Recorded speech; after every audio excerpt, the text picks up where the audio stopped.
My dear parishioners, have you ever wondered why the penitential days of the week are Wednesday, Friday, and Saturday? For instance, 4 times a year we have Ember Days at the beginning of each temporal season to consecrate that season to God. And we do penance, fast, and abstinence, at least partial abstinence, on the Wednesday, Friday, and Saturday. Another example would be the Sabbatine privilege. And you know that the 3 conditions for the Sabbatine privilege originally were, number 1, to be enrolled, number 2, to practice chastity according to one's state of life, and number 3, to pray the little office of Our Lady for those who are not obliged to divine office. And the original promise was that for those who were unable to read, they could instead abstain from meat on Wednesday, Friday, and Saturday. I know of a number of people who do that, even though they're not obliged to do so. And I might mention, by way of a side note, that it is my understanding, in fact I read this, that in general the bishops of the United States have the faculty to commute that 3rd condition to the daily rosary. So if you're praying the daily rosary, you're fulfilling that 3rd condition of the Sabbatine privilege. But I come back to the original question, why do we do penance on Wednesday, Friday, and Saturday? Well, Friday is obvious. We abstain from meat throughout the year unless it's a holy day, because that is the day in which our Lord died. Saturday is the day in which his body lay in the tomb. But why Wednesday?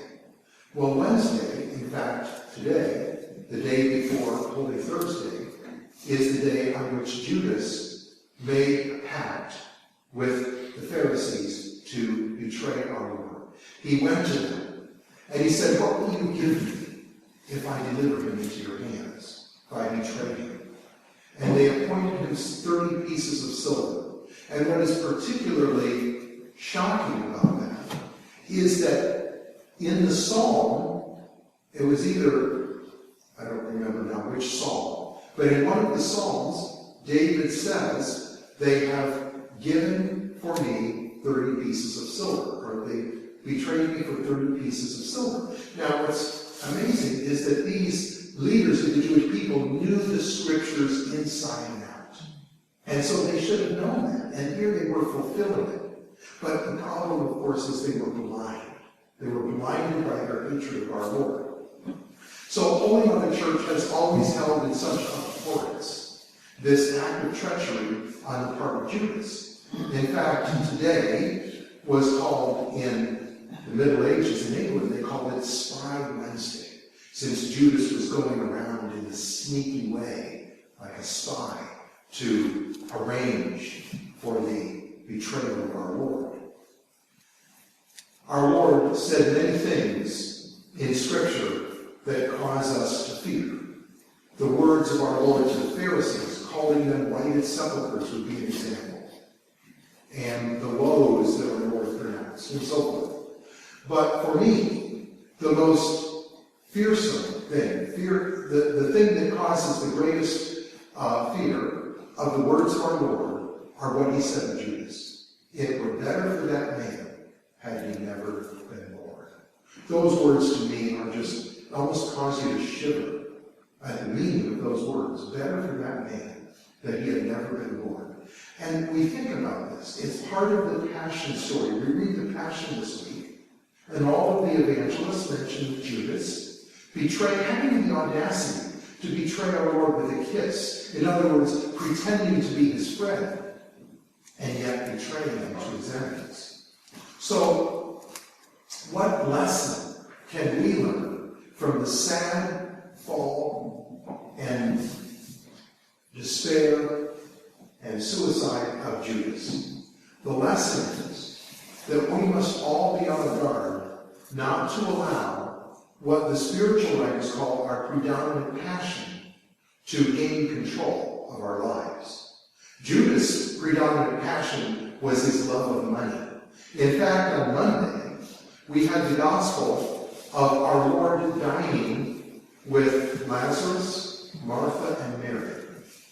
And this did not actually take place on the Monday of Holy Week. It actually took place, I think, on the Saturday or Sunday, maybe Palm Sunday or the evening before. And Mary took a jar of precious ointment and poured it on our Lord's feet, and then poured some on his head. And Judas was indignant, and he said, "Why was not this precious ointment sold so that the money could be given to the poor?" And the evangelist adds, he said this not because he cared for the poor, but because being in charge of the purse, he wanted to have that money. He wanted just to feel that money in his hands and to have it available to him. So he had completely given over to avarice, his predominant passion. He did not check it. He did not control it. And an important aspect of the spiritual life, an important part of spiritual growth, is number one, identifying what is your predominant passion.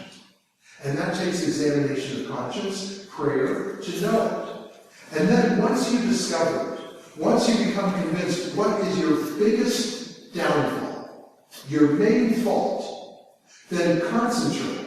St. Francis de Sales tells us, and really all the spiritual writers, concentrate your efforts on that sin, on that fault. Because once you have conquered it, then all the others will fall in place. All the others will be conquered much more easily.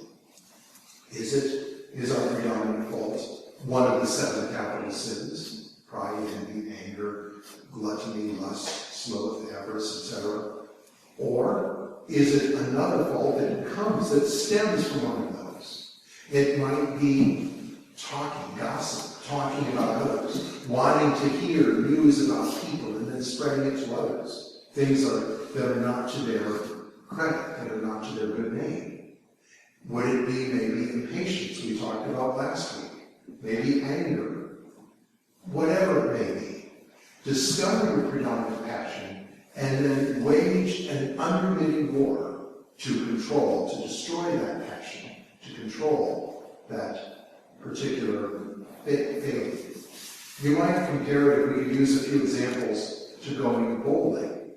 Now, you know in bowling, there are 10 pins. And if the bowler hits that first pin, the king pin, just right, all the others will be knocked down.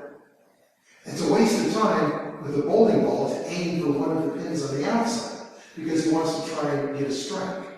So the same way in our predominant passion, it's the number one problem that we have. And if we can knock it down, all the others will be so much easier to conquer. It would be foolish for us to try and conquer all of our other faults and let the predominant passion go and not wage war against it. Because that's what happened with Judas.